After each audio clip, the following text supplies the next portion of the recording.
One Japanese soldier ordered on several occasions to bayonet Chinese prisoners was Yoshio Tsuchiya. The first time, you still have a conscience and feel bad. But if you are labelled as courageous and honoured and given merit, and if you're praised as having this courage, that will be the driving power for the second time. And so after the second time, I didn't feel anything. If I thought of them as human beings, I could never have done it.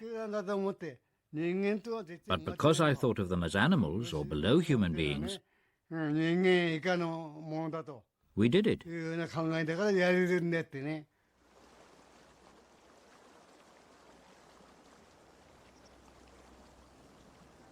Just as in the city of Nanking, the women and children in the countryside were also at risk.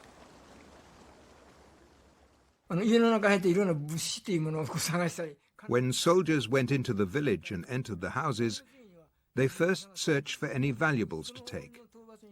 Then they searched for women.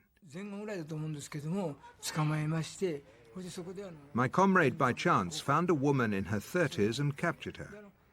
Then a group rape took place. She had a baby with her.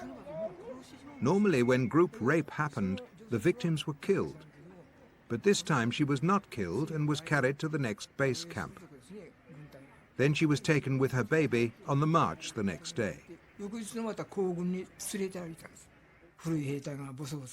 I heard older soldiers whispering to each other, asking, "What should we do?" as the woman was getting weaker. Suddenly, one of them stood up and grabbed her baby and threw it over a cliff, which was 30 to 40 meters high.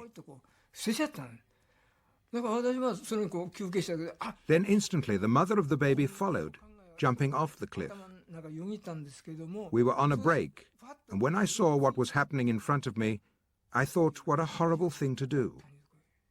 I felt sorry for them for a while, but I had to carry on marching.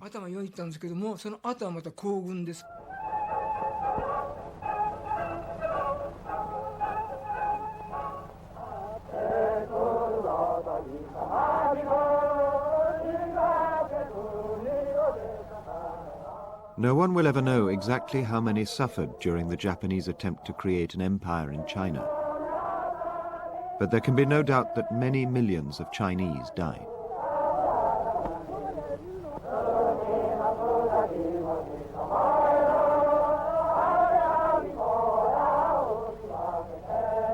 Few of the Japanese soldiers in China who committed rape or murder were ever prosecuted for their crimes by the Japanese military.